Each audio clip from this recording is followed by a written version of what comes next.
Hello everyone, welcome to my YouTube channel. As you all know, हमने chemistry for competitive examination के नाम से एक सीरीज़ स्टार्ट की हुई है जहाँ पर हम प्रीवियस ईयर पेपर्स को डिस्कस कर रहे हैं वेरियस एग्जाम्स के, like assistant professor, KVS, NVS, NET, SET, RPSC, IIT, JAM, DRDO, state PGTs etcetera. तो हम और भी एग्ज़ाम्स के जो हैं प्रीवियस ईयर पेपर्स यहाँ पर डिस्कस करते हैं, जहाँ पर आपको टिप्स एंड ट्रिक्स बताए जाते हैं कि आपने क्वेश्चंस को कैसे कम टाइम में सॉल्व करना है, सो दैट आप कोई भी कॉम्पिटिटिव एग्ज़ाम को क्रैक कर सकते हैं। तो आज हम उसी सीरीज़ में आगे कंटिन्यू करने वाले हैं। Now we are moving toward question number 7. In the molecular orbital diagram of UNH363 positive complex ion, the number of electrons in non-bonding and anti-bonding molecular orbitals are respectively. आपको क्या करना है, ये जो मॉलिक्यूलर ऑर्बिटल डायग्राम आपको बनाना है cobalt और ammonia का, उसमें नॉन बॉन्डिंग और एंटी बॉन्डिंग में इलेक्ट्रॉन्स बताने हैं। तो ये जो हमारा कॉन्सेप्ट है, जिस कॉन्सेप्ट के बेस पे ये क्वेश्चन है, तो वो लिगेंड फील्ड थ्योरी है। जैसे ही क्रिस्टल फील्ड थ्योरी फेल हुई, उसके बाद आपके पास आई ligand field theory. Crystal field theory fail होने का जो मेन कारण था वो ये था, उन्होंने ये माना कि जो मेटल और लिगेंड के बीच में जो बॉन्डिंग है ना, वो प्योरली आयनिक बॉन्डिंग है, जबकि ऐसा नहीं है, उसमें कुछ ना कुछ कोवलेंट करेक्टर भी हो सकता है। तो अभी हम जो बात करने वाले हैं वो कोबाल्ट और अमोनिया के जो लिगेंड, और अमोनिया एज अ लिगेंड जो काम कर रहा है, तो उसके लिगेंड ग्रुप ऑर्बिटल्स के बारे में बात करेंगे, इसके मॉलिक्यूलर ऑर्बिटल्स बनाएंगे और उसके अकॉर्डिंग बॉन्डिंग्स की बात करेंगे। तो सबसे पहली चीज़ हमारे पास जो सेंट्रल एटम है वो कोबाल्ट है, उसका एटॉमिक नंबर 27 होता है। कॉन्फ़िगरेशन बन गई आर्गन 4s2 3d7। जब हम कोबाल्ट +3 की बात कर रहे हैं तो उस टाइम पे आपके पास S में से 2 इलेक्ट्रॉन गए, D में से 1 गया, तो 3d6 बन गया। अब ये ऑक्टाहेड्रल स्पीशीज़ है, इसमें एक तो D इन्वॉल्व होने वाला है और आपके पास एक S इन्वॉल्व होने वाला है और P इन्वॉल्व होने वाला है। D के कितने ऑर्बिटल्स होते हैं? 5 ऑर्बिटल्स। उसकी सिमेट्री की अगर हम बात करें तो T2G और EG, यहाँ पर सिमेट्रीज आपको देखनी पड़ेंगी। एस की अगर हम बात करें तो इसकी जो सिमेट्री होती है वो A1G होती है। एस की जो आपके पास सिमेट्री होने वाली है वो क्या होने वाली है? A1G। और P की जो सिमेट्री होती है वो T1U होती है। अब A stands for non degenerate, T stands for triply degenerate. यहाँ पर D की अगर हम बात करते हैं तो T stands for triply degenerate, मतलब 3 orbital. E stands for doubly degenerate, तो 3+2 आपके पास क्या हो गया? 5 हो गया। इसीलिए डी के 5 ऑर्बिटल्स के बेसिस पे हमने सिमेट्री की बात करी थी। क्लियर है ये चीज़? A stands for non symmetric, मतलब नॉन डिजेनरेट, आपके पास सिर्फ एक ही ऑर्बिटल एग्जिस्ट करेगा। T stand for triply degenerate, इसीलिए हम जो पी की बात करते हैं तो हम PX, PY, PZ बोलते हैं, क्योंकि डिजेनरेट ऑर्बिटल्स होते हैं, सेम एनर्जी और 3 ऑर्बिटल्स यहाँ पे प्रेजेंट होंगे। डी के केस में हम 5 बोलते हैं। 5 में भी आपके पास DXY, DYZ और DZX, इन सभी को हम क्या बोलते हैं? T2G बोलते हैं। और जो आपके पास है DX² - Y² और DZ², इसको हम क्या बोलते हैं? EG बोलते हैं। कंबाइनली आप इनको क्या बोलोगे? टोटल 5 ऑर्बिटल्स हैं। EG stand for doubly degenerate. ये दोनों जो ऑर्बिटल्स हैं इनकी एनर्जी जो है वो बराबर होती है। तो हमने इन ग्रुप थ्योरी के अकॉर्डिंग इसकी सिमेट्रीज तो देख ली। अब बात करेंगे अमोनिया के बारे में। अमोनिया के केस में आपके पास क्या होगा? सबसे पहले इसकी ज्योमेट्री की बात करें तो अमोनिया का पिरामिडल स्ट्रक्चर होता है और यहाँ पर लोन पेयर ऑफ इलेक्ट्रॉन्स हैं। एक अमोनिया में एक पेयर ऑफ इलेक्ट्रॉन है, मतलब 2 इलेक्ट्रॉन्स हैं। तो आपके पास टोटल कितने अमोनिया हैं? 6 अमोनियाज हैं। सो 6 अमोनिया में आपके पास क्या होने वाले हैं? टोटल 12 इलेक्ट्रॉन्स होने वाले हैं। ये चीज़ तो हमें पता चल गई। और सिमेट्री ग्रुप थ्योरी से हमारे पास जो अमोनिया की हम बात करते हैं, उसकी जो आपके पास वो आएगी, सिमेट्रीज आएंगी, वो क्या आने वाली हैं? A1G प्लस T1U प्लस आपके पास EG। A1G plus T1U plus EG। यहाँ से हमने ये इसकी सिमेट्रीज देख ली। और कोबाल्ट +3 की जब हमने बात करी थी तो इस केस में हमने क्या देखा था? टोटल इलेक्ट्रॉन्स कितने आ रहे थे? 3d6 आ रहे थे। हमें अब जो इलेक्ट्रॉन्स फिल करने हैं वो 12 + 6 विच इज़ योर 18 इलेक्ट्रॉन्स हमें फिल करने होंगे। अब इस 18 इलेक्ट्रॉन्स को हमने किस तरह से फिल करना है, कैसे हमने इसके मॉलिक्यूलर ऑर्बिटल डायग्राम्स बनाने हैं, वो अब ध्यान से देखना। अगर हम बात करते हैं मेटल और लिगेंड की, लिगेंड इलेक्ट्रॉन को डोनेट कर रहा है आपके पास। लिगेंड क्या करता है? इलेक्ट्रॉन को डोनेट करता है। और लिगेंड की इलेक्ट्रोनेगेटिविटी भी क्या होती है? ज़्यादा होती है। तो हमें ये चीज़ पता है, जब भी हमने मॉलिक्यूलर ऑर्बिटल डायग्राम बनाना है तो जिसकी इलेक्ट्रोनेगेटिविटी ज़्यादा है उसको नीचे प्लेस किया जाता है, और जिसकी इलेक्ट्रोनेगेटिविटी आपके पास कम है उसको क्या करते हैं? हम अपर साइड प्लेस करते हैं। अपर साइड मेटल को हमने अगर इस साइड प्लेस किया और लिगेंड को हमने अगर इस साइड प्लेस किया राइट साइड पे, तो आप ध्यान से देखिएगा, लिगेंड मेटल में हमने क्या बोला था, 3D4S 4P, ऐसे याद रख लो हम कैसे बोल रहे हैं, 3D4S और 4P। इसी सीक्वेंस में अब हम इसको लिखने वाले हैं। 3D में कौन सा ऑर्बिटल यूज़ होने वाला है, वो लिगेंड की सिमिट्री पे डिपेंड करेगा। लिगेंड की हमने सिमिट्री में जो डी वाला लिया था वो सिर्फ Eg लिया था, तो यहाँ पर भी Eg यूज़ होने वाला है। और दूसरी चीज़ जो T2G होता है वो सिर्फ पाई बॉन्डिंग के टाइम पे काम आता है, सिग्मा बॉन्डिंग में नहीं हम यूज़ करते इसको। तो इसी के बेसिस पे अब हम बनाने वाले हैं। सबसे पहले मैंने आपको बोला कि डी वाला लेना है। डी वाला मतलब यहाँ पर Eg हो गया आपके पास, अगर हम इसको यहाँ पर Eg ले रहे हैं तो साथ में आपके पास क्या हो गया, T2G हो गया। Eg हो गया तो साथ में आपके पास क्या है, T2G है मेटल के साइड पे। फिर D के बाद हम S पे मूव ऑन करेंगे तो वो क्या हो गया, A1G हो गया। फिर हम मूव कर रहे हैं P पे विच इज़ योर T1U।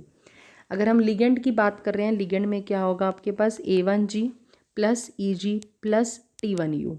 अब हमने बॉन्डिंग बनानी है। बॉन्डिंग में आप कैसे याद रख सकते हैं, बॉन्डिंग में सिंपल याद रखिएगा SPD। जैसे आप कोई भी इलेक्ट्रॉन फिल करते हो, कॉन्फ़िगरेशंस ऐसे याद रखने का तरीका है सिर्फ। कॉन्फ़िगरेशंस अगर आप ऑफ-बो प्रिंसिपल के अकॉर्डिंग लिखते थे तो भी कैसे लिखते थे आप, 1s 2s then 2p then 3d then 4s 3d, इस अकॉर्डिंग लिखते थे। मतलब पहले s वाला फिल करते थे, फिर p वाला और फिर d वाला। इसी सीक्वेंस को अगर आप ध्यान में रखोगे आप बहुत ईजिली क्वेश्चन अप्रोच कर लोगे। तो हमें सबसे पहले s वाले की बात करनी है। तो s वाले में यहाँ पर जो कॉम्बिनेशन होने वाला है अब हम उसको देखने वाले हैं कि s वाले में जो हमने कॉम्बिनेशन लेके चले हैं, s के लिए क्या यूज़ होगा, A1G। तो हमने दोनों तरफ से A1G को कंबाइन किया बॉटम साइड पे। बॉन्डिंग ऑर्बिटल्स हमेशा नीचे आते हैं और एंटी बॉन्डिंग्स आपके पास क्या होता है, ऊपर जाते हैं। एंटी बॉन्डिंग्स हम इसको बाद में बना लेंगे, पहले हम बॉन्डिंग्स की बात करते हैं। तो हमारे पास क्या बन गया, A1G बन गया। नेक्स्ट हमारे पास क्या आएगा, S के बाद P वाला आएगा। P वाला क्या है, T1U। T1U को कंबाइन करो दोनों तरफ से, तो T1U आपके पास यहाँ से भी कंबाइन हो गया, यहाँ से भी कंबाइन हो गया। बस इसके कॉम्बिनेशन में थोड़ा सा ये ध्यान रखना है क्योंकि यहाँ 3 ऑर्बिटल्स हैं तो हम वो इजीली बना पाएँ। P के 3 ऑर्बिटल्स हैं तो हमने इसको इजीली यहाँ पर बना दिया। नेक्स्ट हमारे पास क्या आने वाला है, D आने वाला है। D में Eg ऑर्बिटल्स जो है वो यहाँ पर बॉन्डिंग में पार्टिसिपेट करेगा, तो हमने यहाँ बना दिया Eg ऑर्बिटल। इसका भी Eg ऑर्बिटल यहाँ पर कंबाइन हो गया। This is your A1G, this is your T1U and this is your Eg। Clear. अब जो ये T2G है ये पार्टिसिपेट नहीं कर रहा, तो जो ऑर्बिटल पार्टिसिपेट नहीं करता उसकी एनर्जी एज इट इज़ रहती है। तो यहाँ पर अगर हम इसकी बात करते हैं T2G की, तो इसके ऑर्बिट जो इसका ऑर्बिटल बनाना है वो बिल्कुल इसके सामने बनाना है। तो हमने इसके सामने ये बना दिया इसका ऑर्बिटल। अब इसके बाद अगर हम बात मूव ऑन करते हैं एंटी बॉन्डिंग ऑर्बिटल्स पे, तो एंटी बॉन्डिंग में जो जितना नीचे जाएगा उतना ऊपर मूव ऑन करता है। अब आपने क्या देखना है, यहाँ पर T2G हो गया। T2G के बाद इन दोनों को कंबाइन करते हुए आप Eg बनाएंगे। Eg एंटी बॉन्डिंग में हम बात करते हैं तो स्टार आता है, तो Eg स्टार आपके पास ऊपर आएगा। देन नेक्स्ट मूव ऑन करोगे तो आपके पास A1G स्टार आने वाला है, A1G स्टार। और लास्ट में आप जो बात करेंगे तो वो क्या आएगा, T1U स्टार। ये हमारे पास जो है कंप्लीट मॉलिक्यूलर ऑर्बिटल डायग्राम हो गया CONH3 थ्राइस का, CONH3 6 थ्राइस का, ठीक है, 3 पॉजिटिव। अब हमें क्या करना है, इसमें इलेक्ट्रॉन की फिलिंग करनी है। तो मैंने बताया था आपको 6 इलेक्ट्रॉन्स तो कोबाल्ट से आ रहे थे हमारे पास, और जो 12 इलेक्ट्रॉन्स हैं वो अमोनिया से आ रहे थे। दैट मीन्स हमें कितने इलेक्ट्रॉन्स फिल करने हैं, टोटल 18 इलेक्ट्रॉन्स। इन इलेक्ट्रॉन्स को अगर हम फिल करते हैं 2 4 6 8 10 12 14 16 और 18, ये हमारे पास टोटल 18 इलेक्ट्रॉन्स इसमें फिल हो गए। अब 18 इलेक्ट्रॉन्स हमने फिल कर दिए। हमारा क्वेश्चन क्या था, हमारा क्वेश्चन था नॉन बॉन्डिंग और एंटी बॉन्डिंग में आपने बताना है। ध्यान से देखिए, हम एंटी बॉन्डिंग में कोई भी हमने इलेक्ट्रॉन फिल नहीं किया, और नॉन बॉन्डिंग कौन से वाले हैं, सिर्फ T2G वाला है जिसकी एनर्जी ना तो डाउन गई ना अप गई, जो बॉन्डिंग में पार्टिसिपेट नहीं कर रहा। तो T2G में टोटल इलेक्ट्रॉन्स आपके पास आ गए 6 और एंटी बॉन्डिंग में आपके पास आ गए 0। तो हमारा जो आंसर होने वाला है वो क्या होने वाला है, 6,0। इस बेसिस पे आपने इस पूरे क्वेश्चन को अप्रोच करना था और इसको इस तरह से सॉल्व करना था। नेक्स्ट पे मूव ऑन करते हैं। Question number 8, in Fe2CO9 the number of bridging carbonyl groups is और आर। आपको ये बताना है Fe2CO9 में ब्रिजिंग कार्बोनिल ग्रुप्स क्या है। तो ब्रिजिंग की अगर हम बात करते हैं तो जो ऐसे लिगेंड जो दो मेटल्स को आपस में कनेक्ट कर रहे हैं, दो मेटल्स को जो आपस में कनेक्ट करते हैं उसको हम बोलते हैं ब्रिजिंग लिगेंड्स। तो हमें यहाँ पर ये देखना है कि यहाँ इस केस में ब्रिजिंग कार्बोनिल ग्रुप कितने हैं। तो हम इसके लिए हमें इसका स्ट्रक्चर पता होना चाहिए, FeCO। एक आयरन पे 3 जो आपके पास CO है ग्रुप, कार्बन मोनोऑक्साइड जिसको कार्बोनिल भी बोलते हो आप, वो टर्मिनल पे हैं और 3 ही इसमें बीच में कंबाइन करते हैं, दोनों मेटल्स को कनेक्ट करते हैं। तो आपसे पूछा गया था ब्रिजिंग के बारे में, तो आप देख पा रहे हैं 1 2 3, तो इसमें टोटल कितने आने वाले हैं, 3 ब्रिजिंग आने वाले हैं। So option C will be the correct answer. Next question है question number 9, the IUPAC naming of the following complex is. IUPAC naming की बात करनी है, इंपॉर्टेंट क्वेश्चन है ये वाला भी। इसमें क्या होता है, जब आप आइसोमर्स की बात करते हैं तो इसको आइसोमर्स को सिस ट्रांस ना बोलते हुए आप फेक और मर आइसोमर्स बोलते हैं, फेशियल और मेरिडोनियल आइसोमर, फेक एंड मर आइसोमर। और ये किस केस में होता है, जब MA3B3 टाइप के कोई भी कॉम्प्लेक्स होगा जहाँ पर ऑक्टाहेड्रल ज्योमेट्री में 3 लिगेंड्स एक टाइप के होंगे और 3 लिगेंड एक टाइप के होते हुए फर्स्ट वाले से डिफरेंट होंगे, उन केसेस में यह हम बोलते हैं फेक और मर आइसोमर। फेक आइसोमर में ये कंडीशन होती है कि जो सारे लिगेंड्स होंगे वो आपस में 90 डिग्री पे होंगे, जबकि मेरिडोनियल आइसोमर में क्या होगा, 2 लिगेंड्स कोई ऐसे होंगे जो आपस में क्या होंगे, 180 डिग्री पे होने वाले हैं। 2 लिगेंड्स ऐसे होंगे जो आपस में कितने पे होंगे, 180 डिग्री पे। उसी के बेसिस पे अब हमने इस क्वेश्चन को सॉल्व करना है।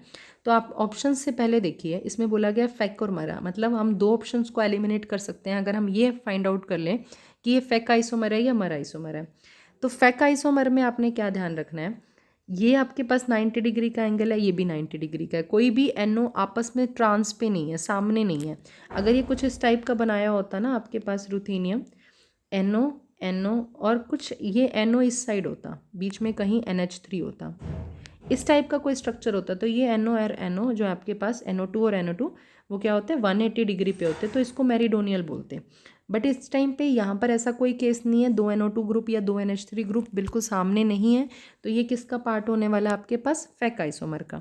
अब 2 ऑप्शंस तो हम यहाँ से एलिमिनेट कर ही देते हैं, ये जो एक मर आइसोमर वाला जो ऑप्शन नंबर सी है आपके, ऑप्शन नंबर बी है वो एलिमिनेट हो गया, और ऑप्शन नंबर डी जो है वो एलिमिनेट हो गया। अब हम मूव ऑन करते हैं हमारे ऑप्शंस पे। अब आप एक चीज़ कॉमनली देख रहे होंगे, दोनों में फेक भी लिखा हुआ है, ट्रायामाइन भी लिखा हुआ है, ये तो कॉमन हो गया। अब फ़र्क सिर्फ कहाँ रहा, ट्राई नाइट्राइटो और ट्राई नाइट्रो में। रुथीनियम भी सेम है, ऑक्सीडेशन स्टेट भी सेम है, मतलब हमें कोई चीज़ फाइंड आउट करने की ज़रूरत नहीं है, हमें सिर्फ ये देखना है कि जो ये NO2 ग्रुप है इसका नाम क्या होने वाला है।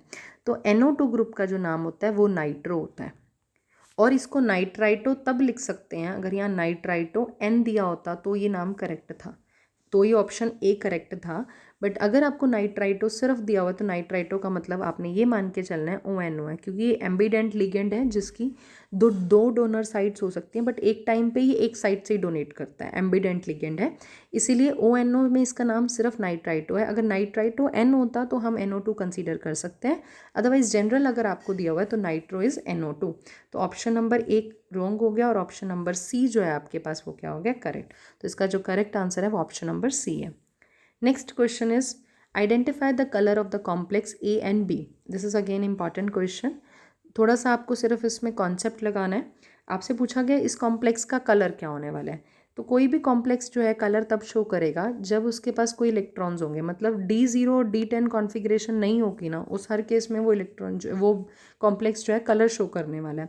तो सबसे पहले हमें ये आइडेंटिफाई करना है कि क्या इसमें कोई ऐसे तो नहीं है D0 या D10 इलेक्ट्रॉन्स आ रहे हैं, क्योंकि ऑप्शंस में आपके पास कलरलेस ऑप्शन है, तो हमें ये फाइंड आउट करना है कि कोई कलरलेस तो नहीं है। और दोनों ही ऑप्शंस में आप देखोगे तो CO2 पॉजिटिव को कलरलेस बताया हुआ है। तो सबसे पहले CO2 पॉजिटिव देखते हैं। कोबाल्ट हमने बात करी थी अभी, 27 एटॉमिक नंबर होता है, 4s2 3d7। कोबाल्ट +2 की बात करते हैं तो 3d7 होगा। कोई मर्जी कॉम्प्लेक्स होगा आपके पास, मान लीजिए हाई स्पिन है, लो स्पिन है, कुछ भी है, तो हम सिंपल बात करें तो 4 5 6 7 यहाँ पर अनपेयर्ड इलेक्ट्रॉन तो हैं, और अनपेयर्ड इलेक्ट्रॉन जब आएंगे वो ट्रांजिशन कर सकते हैं। हमें कॉम्प्लेक्स के बारे में नॉलेज नहीं है, हम सिंपल ये मान के चल रहे हैं कि हाई स्पिन कॉम्प्लेक्स है, तो आपने ऐसा कुछ बना लिया 5 6 और 7। अब ये इलेक्ट्रॉन T2G से EG लेवल पे प्रमोट होगा, एनर्जी को अब्जॉर्ब करेगा विजिबल रीजन में, वापस जब T2G लेवल पे आएगा एनर्जी एमिट करेगा, और वही एमिटेड कलर जो है इसका होने वाला है। हमें सिर्फ अभी तक इतनी नॉलेज है कि यहाँ पर जो है आपके पास क्या है, अनपेड इलेक्ट्रॉन प्रेजेंट है, मतलब कलरलेस तो नहीं होगा। ऑप्शन ए और बी तो हमारे यहाँ डायरेक्टली कैंसिल हो गए। नेक्स्ट हम मूव ऑन करते हैं। अब कलर ब्लू और पिंक की बात आई। एक चीज़ आपने पढ़ी होगी, जो DD ट्रांजिशन है, आप बोल रहे हैं T2G से EG पे इलेक्ट्रॉन जा रहे हैं, तो DD ट्रांजिशन एक्चुअली अलाउड नहीं होती, DD ट्रांजिशंस जो है अलाउड नहीं होती। स्पिन और लेपोर्टे दोनों ही फॉरबिडन ट्रांजिशन होती हैं, इसलिए थोड़ी सी ये कई बार अलाउड हो जाती है कि अगर डिफरेंट टाइप का थोड़ा लिगेंड होगा आपके पास तो उस वजह से ये कई बार अलाउड हो जाती है। अदरवाइज कलर भी आएगा तो इनका बहुत लाइट सा कलर आएगा। और जो टेट्राहेड्रल कॉम्प्लेक्सेस में आपके पास ट्रांजिशंस है ना, इस केस में ये अलाउड होती हैं। ठीक है, टेट्राहेड्रल कॉम्प्लेक्सेस में ट्रांजिशन अलाउड है, जबकि ऑक्टाहेड्रल, ये जो CO2 पॉजिटिव एक्वस शो किया हुआ है ना यहाँ पर, इसका मतलब आपको ये समझना है कि ये ऑक्टाहेड्रल कॉम्प्लेक्स की बात कर रहा है। इसके साथ कोई भी जो लिगेंड लगा हुआ है ना, उसका कोऑर्डिनेशन नंबर क्या है, 6 है। तो ऑक्टाहेड्रल कॉम्प्लेक्सेस में आपके पास ट्रांजिशंस जो हैं वो ज़्यादा अलाउड नहीं होती, पार्शली अलाउड होती है। तो पार्शियल अलाउड की वजह से जो कलर आएगा ना वो लाइट कलर आएगा। तो यहाँ से एक चीज़ तो हमें ये पता चल गई थी कि ऑप्शन A B तो होने ही नहीं वाला। अब ब्लू और पिंक में से आप देख लो लाइट कलर किसका आएगा आपके पास। यहाँ लाइट पिंक कलर जो है कोबाल्ट 2+ का आने वाला है, और जो ये टेट्राहेड्रल कॉम्प्लेक्स बन रहा है कोबाल्ट का, यहाँ पर ब्लू कलर आने वाला है। तो ऑप्शन नंबर जो D है वो करेक्ट होगा आपके पास। Next question is the set of elements having 5 electron in their outer d orbitals. आपको ये बताना है आउटर d ऑर्बिटल्स में जो है 5 इलेक्ट्रॉन्स किसके पास होने वाले हैं। तो इसमें से एक से ज़्यादा ऑप्शन भी करेक्ट हो सकता है, ये उस टाइप का क्वेश्चन है आपके पास। तो इसके बेसिक अप्रोच को करने के लिए ना हम सिर्फ मूव ऑन करेंगे पहले 3D सीरीज़ पे। हम 4D 5D सीरीज़ पे नहीं मूव ऑन करने वाले, हम सबसे सिंपल तरीका ढूंढेंगे अपने क्वेश्चन को सॉल्व करने का। तो अगर हम 3D सीरीज़ की बात करते हैं, क्रोमियम की बात करें, 24 एटॉमिक नंबर है बट कॉन्फ़िगरेशन 4s1 3d5 होती है। नेक्स्ट अगर हम बात करें मैंगनीज़ की, जो हम एलिमेंट्स देख पा रहे हैं उसके बारे में बात कर रहे हैं। मैंगनीज़ की एटॉमिक नंबर 25 होता है, configuration will be 4s2 3d5। ये आपके पास इसकी कॉन्फ़िगरेशन होने वाली है। तो हमें अब ये आइडेंटिफाई करना है कि आउटर मोस्ट में कितने 5 इलेक्ट्रॉन्स हैं इन दोनों के। तो हमने देख लिया D में 5 इलेक्ट्रॉन्स हैं, मतलब क्रोमियम और मैंगनीज़ जिस ऑप्शन में आ रहा है वो हमारे ऑप्शंस ठीक हो सकते हैं। तो एक ऑप्शन नंबर C तो हमारे पास गलत हो ही गया। ठीक है, अब नेक्स्ट मूव ऑन करेंगे हम इस पे TC टेक्नीशियम। अब आपको इसके लिए सीरीज़ पता होनी चाहिए कि ये कौन से सीरीज़ का पार्ट है। अब ये मैंगनीज़ का पार्ट है, MnTCRe, मन तक रहे, मन तक रहे, इसकी ट्रिक से आप याद कर सकते हैं। तो मैंगनीज़ में 3d5 है, तो डेफिनेटली टेक्नीशियम में आपके पास क्या होने वाला है, 4d5 होने वाला है। तो ये तो फर्स्ट ऑप्शन तो हमारा करेक्ट हो गया। सेकेंड ऑप्शन पे हम मूव ऑन करते हैं। सेकेंड ऑप्शन में आपके पास क्या है, क्रोमियम मैंगनीज़ तो है ही सही। नेक्स्ट है मॉलिब्डेनम। मॉलिब्डेनम आपको पता होना चाहिए कौन से फैमिली का पार्ट है, तो ये क्रोमियम फैमिली का पार्ट है, CrMoW, करोड़ मोती वाला, करोड़ मोती वाला। तो यहाँ पर W जो होता है टंगस्टन होता है। तो आपने देख लिया जो मॉलिब्डेनम है वो किसका पार्ट है, क्रोमियम का। तो मतलब ये ऑप्शन भी आपके पास ठीक होने वाला है। अब इनकी जो फैमिली के मेंबर्स हैं वो तो आ गए, दोनों के, क्रोमियम का भी आ गया और मैंगनीज़ का भी आ गया। इसका मतलब और आंसर तो हमारे पास ठीक होने ही नहीं वाला। इसका मतलब हमारे पास और आंसर तो ठीक होने नहीं वाला। फिर भी हम एक ऑप्शन D जो है उस पर मूव ऑन करके देखते हैं।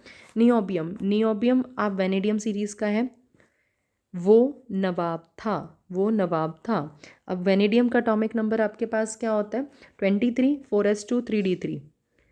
तो अगर इसकी फैमिली का पार्ट है तो लास्ट में D में कितने इलेक्ट्रॉन्स होंगे, 3 इलेक्ट्रॉन्स होंगे। तो दैट मीन्स आपके पास क्या होगा, ये D5 नहीं बनाने वाला। तो ऑप्शन A एंड B जो है इसके वो करेक्ट होने वाले हैं। तो सिंपल सी ट्रिक्स आप लगा के ईजिली अपने क्वेश्चन को अप्रोच कर सकते हैं।